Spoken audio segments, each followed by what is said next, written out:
ಪದವೀಧರರ ಸಿಇಟಿ ಪ್ರವೇಶ ಪರೀಕ್ಷೆ ದಿನಾಂಕ ಘೋಷಣೆಯಾಗಿದೆ. ಏಪ್ರಿಲ್ ತಿಂಗಳಿನಲ್ಲಿ ಕಾಮನ್ ಎಂಟ್ರೆನ್ಸ್ ಪರೀಕ್ಷೆ ನಡೆಯಲಿವೆ. ಏಪ್ರಿಲ್ ತಿಂಗಳಿನಲ್ಲಿ ಸಿಇಟಿ ಪರೀಕ್ಷೆ ನಡೆಯಲಿದೆ. ಏಪ್ರಿಲ್ 23, 24ರಂದು 2 ದಿನ ಪರೀಕ್ಷೆ ನಡೆಯಲಿದೆ. ಏಪ್ರಿಲ್ 23ನೆಯ ತಾರೀಕು ಭೌತಶಾಸ್ತ್ರ, ರಸಾಯನಶಾಸ್ತ್ರ ಪರೀಕ್ಷೆ. ಏಪ್ರಿಲ್ 24ನೆಯ ತಾರೀಕು ಗಣಿತಶಾಸ್ತ್ರ ಹಾಗೂ ಜೀವಶಾಸ್ತ್ರ ಪರೀಕ್ಷೆ ನಡೆಯಲಿದೆ. ಪ್ರತಿ ವಿಷಯಕ್ಕೂ 60 ಅಂಕಗಳು. ಜನವರಿ 17ರಿಂದ ಆನ್ಲೈನ್ ಅಪ್ಲಿಕೇಶನ್ ಸಲ್ಲಿಕೆ ಆರಂಭವಾಗುತ್ತೆ.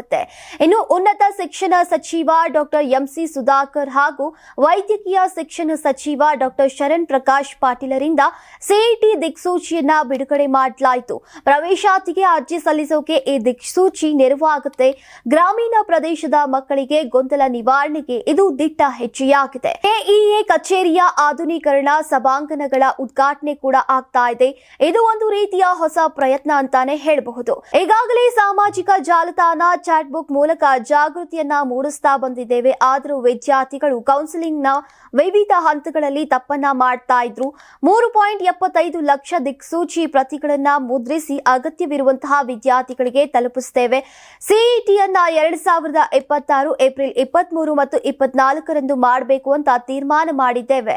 ಹೊರನಾಡು, ಗಡಿನಾಡು ಕನ್ನಡಿಗ ವಿದ್ಯಾರ್ಥಿಗಳಿಗೆ ಏಪ್ರಿಲ್ 22ರಂದು ಕನ್ನಡ ಭಾಷಾ ಪರೀಕ್ಷೆ ಮಾಡ್ತೇವೆ ಅಂತ ಉನ್ನತ ಶಿಕ್ಷಣ ಸಚಿವ ಡಾಕ್ಟರ್ ಎಂಸಿ ಸುಧಾಕರ್ ಅವರು ಹೇಳಿದ್ದಾರೆ. ಸಂಕ್ರಾಂತಿ ಹಬ್ಬದ ಪ್ರಯುಕ್ತ ಆಟ್6 ಮತ್ತು ಕರ್ನಾಟಕ ಟಿವಿ ವತಿಯಿಂದ ರಾಜ್ಯ ಮಟ್ಟದ ಸಂಕ್ರಾಂತಿ ರಂಗೋಲಿ ಸ್ಪರ್ಧೆ. ಕಾರ್ಯಕ್ರಮದ presenting sponsor Saptagiri NPS university. Associate sponsor Jeeni slim. Jeeni ಮನೆಯಲ್ಲಿದ್ರೆ ನೀವು ಸ್ಲಿಮ್ ಆಗೋದು guarantee. Co sponsor Nandana palace, legendary Andhra restaurant chain. KMF Nandini, ನಮ್ಮ ನಂದಿನಿ ನಮ್ಮ ಹೆಮ್ಮೆ. ಕೆಎಸ್ಡಿಎಲ್ ಮೈಸೂರು ಸ್ಯಾಂಡಲ್ 100% ಶುದ್ಧ ಶ್ರೀಗಂಧದ ಎಣ್ಣೆಯಿಂದ ತಯಾರಿಸಿದ ಏಕೈಕ ಸಾಬೂನು. ಶ್ರೀ ಸಾಯಿ ಗೋಲ್ಡ್ ಪ್ಯಾಲೇಸ್, ನಿಮ್ಮ ವಿಶೇಷ ಸಂದರ್ಭಗಳ ಸಂಗಾತಿ. ರಾಜ್ಯಾದ್ಯಂತ ಬೆಂಗಳೂರು ಸೇರಿ 35 ಕೇಂದ್ರಗಳಲ್ಲಿ ಸಂಕ್ರಾಂತಿ ರಂಗೋಲಿ ಸ್ಪರ್ಧೆ. ರಂಗೋಲಿ ಬಿಡಿ, ಆಕರ್ಷಕ ಬಹುಮಾನ ಗೆಲ್ಲಿ. ಜಿಲ್ಲಾವಾರು ವಿಜೇತರಿಗೆ ಬೆಂಗಳೂರಿನಲ್ಲಿ ಜನವರಿ 18ರಂದು ಗ್ರ್ಯಾಂಡ್ ಫಿನಾಲೆ. ಅರ್ಹತಾ ಸುತ್ತಿನ ಮೊದಲ ಬಹುಮಾನ 5,000 ರೂಪಾಯಿ. ದ್ವಿತೀಯ ಬಹುಮಾನ 3,000 ರೂಪಾಯಿ. ತೃತೀಯ ಬಹುಮಾನ 2,000 ರೂಪಾಯಿ. ಫಿನಾಲೆಯ ಮೊದಲ ಬಹುಮಾನ 30,000 ರೂಪಾಯಿ. ದ್ವಿತೀಯ ಬಹುಮಾನ 20,000 ರೂಪಾಯಿ. ತೃತೀಯ ಬಹುಮಾನ 10,000 ರೂಪಾಯಿ. ಹೆಚ್ಚಿನ ಮಾಹಿತಿಗಾಗಿ ನೋಡ್ತಾ ಇರಿ ಕರ್ನಾಟಕ ಟಿವಿ.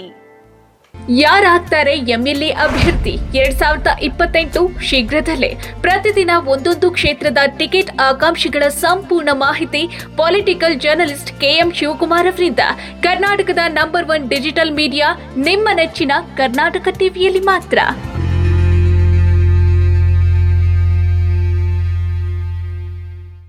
ನೀವು ಸಣ್ಣ ಆಗ್ಬೇಕಲ್ವಾ? ಅದು ಒಂದು ಉತ್ತಮ ಆಹಾರದಿಂದ ಸಣ್ಣ ಆಗ್ಬೇಕಲ್ವಾ? ಪ್ರತಿದಿನ ನಮ್ಮ ಜೀನಿ ಸ್ಲಿಮ್ನ ಯೂಸ್ ಮಾಡಿ ಯಾವುದೇ ಸೈಡ್ ಎಫೆಕ್ಟ್ ಇಲ್ದಂಗೆ ನೀವು ಸಣ್ಣ ಆಗ್ತೀರಾ.